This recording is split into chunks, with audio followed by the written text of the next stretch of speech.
네, 지금까지 뉴스 포인트였고 이어서 취재 파일이 계속됩니다.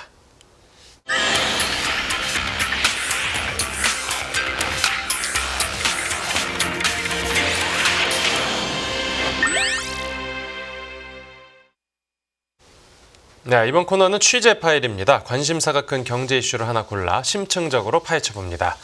부동산 PF 사업장에 대한 금융권의 사업성 평가가 마무리되면서 이제 부실 사업장 정리, 이른바 옥석 가리기가 본격화됩니다. 이에 따라 부동산 PF 문제가 해결 국면으로 접어들었다는 평가가 나오는데 아직 부동산 PF에 대해서 안심하기엔 이르다는 목소리도 적지 않습니다. 그 자세한 이야기 기업금융부 남승표 기자가 전해드립니다. 네, 어서 오십시오. 안녕하십니까? 네, 얼마 전까지 금융회사들이 PF 사업성을 자체 평가하고 지난주 말에 당국에 제출을 끝냈는데 이 평가라는 게 그러니까 올해 5월에 바뀐 그 기준을 적용해서 재평가한 거죠. 그렇습니다. 지난 5월 13일 금융위원회와 금융감독원, 그러니까 금융당국은 그동안 추진해왔던 부동산 PF 연착륙 조치를 확대 보완한 부동산 PF의 질서 있는 연착륙을 위한 향후 정책 방향을 발표했습니다. 네네. 금융당국은 그동안 유동성 주입을 통해서 유지해왔던 부동산 PF 사업장에 대해서 사업성 평가 기준을 적용해서 옥석을 가리고 정리할 곳은 정리하고 지원할 것은 지원하겠다, 이런 방침을 밝혔습니다. 예. 요약하자면 더 이상 시간 끌지 않고 정리하겠다, 이런 이야기로 이해할 수 있습니다. 주요 내용을 살펴보면 만기 연장 요건을 대주단 3분의 2에서 4분의 3으로 강화했고, 네. 만기를 연장하더라도 연체 이자는 상환을 원칙으로 했습니다. 지금까지 이제 PF 사업장들이 보통 이제 버티형을 보면 이자를 사실 보통 뭐라고 해야 될까요? 미착공 PF 같은 경우는 선이자를 뗀다든지 이런 식으로 했는데, 네. 이렇게 연체되어서 오던 사업장은 좀 이해할 수 없습니다만은 이자를 나중에 최종 상환할 때 한꺼번에 갚는다, 이런 식으로 사실 거의 생명줄을 연장해온 이런 사업장들도 많았습니다. 이제 네네. 그런 거를 하지 말라는 거죠. 어. 그리고 경공매를 꺼내 들었습니다. 경공매를 언급한 건 뭐냐면 이제 청산해라, 이런 뜻으로 이해할 수 있습니다. 네. 그래서 이제 지난달 27일에 후속 조치로 전 금융권 대주단 협약을 개정했는데요. 이게 이제 그런 방침이 있고 이런 협약 개정이 이어지게 되면 이제 실무적으로 적용하라는 이야기가 되거든요. 예. 그러면 이제 2회 이상 만기 연장하는 경우에는 외부 전문기관의 사업성 평가를 받아라. 그러니까 이제 당신들이 저지른 일을 당신들이 해결하기는 어려우니까 외부 기관의 평가를 받아서 거기서 안 된다고 그러면 무조건 정리해라. 사실상 이게 이제 생존보다는 정리에 좀 방점을 둔 그런 조치라고 볼 수 있겠습니다. 네, 이 당국이 뭔가 문제를 이제 해결하겠다라는 의지를 적극적으로 보인 건데요. 당시에 금융기관들이 이제 PF 사업에 대출을 해줄지 말지를 고민하다가 이런 정부의 강력한 의지를 보고 실제 PF 사업장에 돈을 대줬는데 그랬다가 예상치 못하게 미분양 난 데가 있다고요. 네, 그렇습니다. 이게 우리가 사실 속으면 안 되는 것이, 이게 이제 무슨 사업성 평가 이런 식으로 하면 대단히 엄밀한 어떤 과정들, 사실 엄밀하게 진행되는 것은 맞습니다. 네네. 그러나 그런 것들이 이제 우리가 흔히 그런 행위들을 비판할 때 탁상공론 이런 식의 이야기들을 하곤 하는데요. 바로 이런 위험이 좀 있다는 이야기를 드리고 싶은 겁니다. 예. 제가 사례를 하나 언급해 보겠습니다. 지난 5월 달에 경기도 이천에서 GS건설이 시공한 이천자이 더 레브라는 아파트 단지가 일반 청약을 이제 실시했습니다. 예. 이곳은 올해 입주하는 이천자이더 파크도 있고, 그다음에 2026년에 입주하는 이천자이더 리체가 있어가지고 이른바 사람들이 선호하는 브랜드 단지가 이제 형성이 될 것으로 기대되는 곳이었습니다. 예. 올해 입주하는 아파트, 그러니까 작년 10월에 실시한 이천자이더 리체 청약에서는 이제 브랜드 단지를 구성하고 있는 한 곳이죠. 네네. 474가구 모집에 1,733명이 지원을 해서요. 모두 청약 마감했습니다.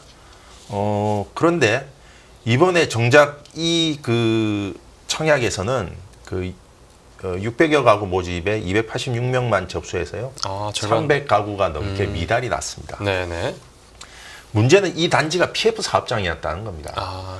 지난 4월에 이제 업계에 따르면 지난 4월에 대주단과 이제 사업 시행자가 본 PF 대출 약정을 맺고 그 결과 이제 분양에 나섰던 걸로 보이는데요. 네. 업계에 따르면 해당 사업장의 본 PF에는 이제 그 유동화 증권 발행으로 이제 시중 자금을 조달하는 것뿐만 아니라 대주 단위 직접 대출도 했었다고 합니다. 네. 그만큼 어떻게 보면 이제 대주단 입장에서는 여기 사업성 되겠어라는 평가를 내렸다고 볼 수 있는데요. 네. 그렇게 이렇게 이제 사업성이 있다고 평가를 내려서 청약에 들어갔는데 막상 뚜껑을 열어보니까 결과는 달랐던 것이죠. 예, 그러니까 대주단 사업성 평가를 통과했다. 그러니까 이 돈을 빌려주는 금융기관 쪽에서 뭐 어떤 정부 의지에만 기댄 게 아니라, 그러니까 직접 계산기를 두드려 보고 여기 분양이 잘 될 것 같다라고 예상을 했다는 건데, 이 뭔가 예상치 못한 변수가 있었던 겁니까? 이게 그러니까 이제 제가 앞서서 탁상공론의 문제를 말씀을 드렸는데요. 이 사업성 평가라는 것이 어떤 서류상으로 제시된 숫자들을 중심으로 진행이 되다 보니까 사실 이게 서류가 작성됐던 시점의 관점으로 시장을 보게 되고 네.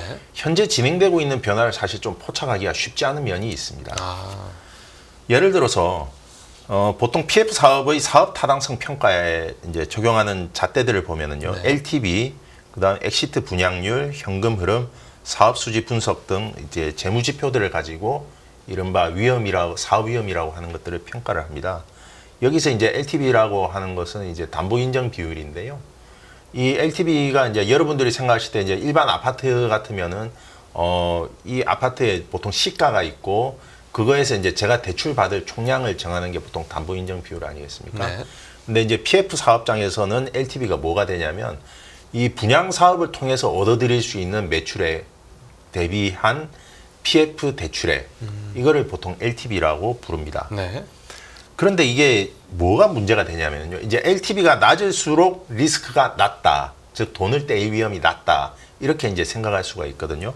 그런데 이제 뭐가 문제냐면 저금리로 유동성이 넘치고 그다음 부동산 가격이 상승세를 나타내는 경우에 있어서는 이 LTV가 착시 현상을 보일 수가 있습니다. 특히 요즘처럼 아파트 가격 지수가 뭐 일부 이제 거래가 뜸하면서 가격 지수만 이제 오르는 현상이 발생하게 될 경우에는 이 LTV 착시 현상이 좀 심해질 수가 있습니다. 네네. 특히 또 뭐 다른 지역에서는 뭐 분양이 또 잘 됐다 이러면 그럼 괜찮은 거 아니야? 이렇게 생각이 쉽다는 거죠. 네. 그러니까 제가 이천자이 드라이브 사업장을 말씀드렸습니다마는 이 사업장 같은 경우는 사실 대주단이 그럼 뭐 잘못한 거냐?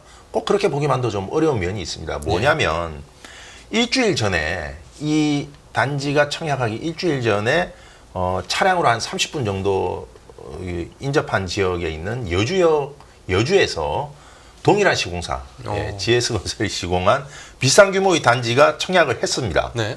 이 단지가 뭐 앞서 말씀드린 단지는 한 600여 가구고 여기는 한 500여 가구 정도인데요. 단지 수도 비슷하네요. 네네네. 네. 뭐 시공사도 같고.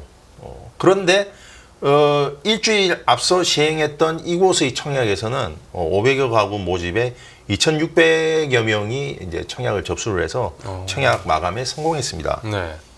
뭐 인접 지역이고 그다음 시공사도 같고 그다음 단지 규모도 비슷하다 보니까 사업 시행사나 대주단에서도 뭐 이거 청약 실패하겠나 이렇게 생각하고 접근했던 게 아닌가 이런 생각이 듭니다. 네, 그럼 최근까지도 이 금융회사들이 서류만 검토해서 뭐 돈을 빌려주고 또 뭐 겁 없이 분양에 들어갔다가 결국 미분양된 곳들이 좀 꽤 되겠는데요. 그렇습니다. 이게 그 시장의 그 변화, 이 다이내믹이라는 게 그래서 무서운 건데요. 최근에 미분양 주택 그 추이를 살펴보면 수도권에서도 특히 경기도에서 미분양이 조금 심상치 않다 이런 현상을 볼 수가 있는데요. 네. 이게 이제 그동안 분양을 미루던 PF 사업장들이 하나둘씩 분양에 나서면서 덩달아 미분양 주택도 늘어나고 있는 것으로 보입니다. 예. 대표적인 사례가 경기도 평택입니다. 네. 평택시 같은 경우는 고덕 국제화 계획지구라든지 브레인시티, 소사벌 택지지구, 화양지구, 동삭지구 제가 이걸 다 언급하기도 굉장히 버거울 정도로 대략적으로 한 17개 정도 되는 개발 사업이 진행 중입니다. 네. 이게 또 규모도 되게 큽니다. 대형 개발 사업들인데요. 네네. 아파트 실거래 정보업체 아실에 따르면 평택시에는요, 지난 2019년에 1만 7천여 가구의 아파트가 공급이 됐습니다. 예. 이후에도 매년 7천여 가구를 오르내리는 7천여 가구 수준에서 이제 아파트 공급이 진행이 되는데요. 작년에는 6천 가구 초반으로 낮았는데 올해는 6,600여 가구, 내년에는 뭐 8천 가구가 넘어가고요. 네. 이러다 보니까 이제 평택시 같은 경우는 미분양이 올해 1월만 하더라도 361호밖에 되지 않았습니다. 그런데 제가 지난 4월 기준으로 이곳의 미분양 아파트가 얼마나 되나 봤더니 네. 무려 2,600호까지 늘어가지고요. 1월에 비교하면 거의 9배나 늘어났다고 볼 수 있습니다. 뭐 아무래도 공급이 많아지니까요. 네, 그렇습니다. 네. 그러니까 이게 1월에서 4월까지의 차이 아닙니까? 네. 이렇게 짧은 시간에도 바로 시장이 이렇게 급변했다는 겁니다. 예. 그러니까 만약에 올해 1월까지의 미분양 주택을 근거로 평택 주택 시장에 대한 사업성 평가를 진행했다. 전부 다 통과되는 것이죠. 그런데 4월에 막상 실시했을 때는 어떻게 됩니까? 이게 미분양이 쌓여 있다 보니까 청약 미달로 들어갈 위험이 굉장히 커져버린 것이죠. 실제로 올해 고덕국제지구를 제외한 평택의 다른 개발 사업장에서 나왔던 청약 단지들은 대부분 청약 실적이 저조한 것으로 나타났습니다. 네. 그래서 이게 이제 그 연구기관에서도 이거 사업성 평가 이거 위험한 게 아니냐 이런 신호를 보내고 있는데요. 네. 그중 한 곳이 주택금융연구원입니다. 주택금융공사의 이제 부설 연구원인데요. 네. 주택금융연구원이 6월달에 페이퍼 하나를 발간을 했습니다. 위기의 부동산 PF 분양 위험 통제는 가능한가 이제 이런 내용의 보고서인데요. 네. 지금 주택금융연구원에서 주목하고 있는 것도 시장 상황이 굉장히 역동적으로 바뀌고 있다는 겁니다.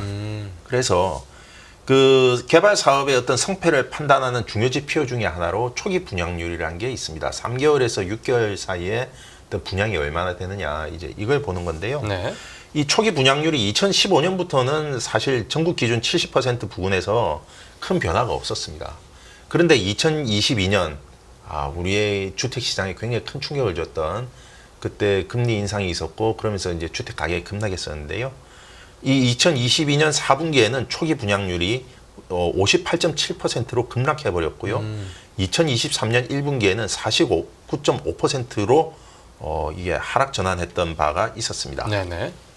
그리고 서울이라고 하면은 사실 국내 주택 사업장 중에서 가장 우량한 곳으로 볼 수 있지 않겠습니까? 그렇죠. 서울 역시 2022년 4분기에는요. 놀라지 마십시오. 초기 분양률이 20% 초반까지 떨어졌습니다. 네. 지금 부동산 가격 상승세가 좀 제대로 된 가치 평가를 방해한 셈인데, 근데 수도권에서는 주택 가격이 계속 멈추지 않고 오르는 모습을 보이고 있어서 뭐 추세적인 상승장이다 내지는 이 부동산 PF 위기가 해소된 거 아니냐라는 좀 이 아니란 시각들도 나온다고요. 그렇습니다. 이게 지금 사업성 평가에서는 굉장히 양호한 것처럼 보이지만 제가 아까 말씀드렸듯이 어떤 외부적인 충격이 발생했을 때는 그 정량적으로 평가했던 요소들이 굉장히 급변할 수 있습니다. 서울 같은 경우도 70%의 초기 분양률이 20%까지 가라앉기도 하지 않았습니까? 네. 그래서 이제 주택금융연구원에서도 뭐라고 경고를 했냐면요. 이 분양 위험, 특히 이 가격 위험 같은 경우는 통제 가능한 요소이기 때문에 이 그 가격 위험을 굉장히 관리를 잘해야 된다. 예를 들어서 분양가가 높으면 상대적으로 분양 매출이 높게 잡히기 때문에 사업성이 좋은 것처럼 보이지만 실제로 주택 시장이 어떤 외부적인 요소에 의해서 충격을 받게 되면 미분양으로 바로 이어지는 요소가 되기 때문에 이런 위험 요소를 잘 관리해야 된다. 이런 경고를 보냈습니다. 네, 알겠습니다. 네, 오늘 취재 파일은 여기서 마무리하겠습니다. 잘 들었습니다. 감사합니다. 끝나지 않은 여정, 변화의 물결소. 우리의 질문은 계속될 것입니다. 거대한 역사로 읽는 인간의 욕망과 부의 흐름. 새로운 부의 미래를 알려드립니다. 자본주의의 적은 자본주의.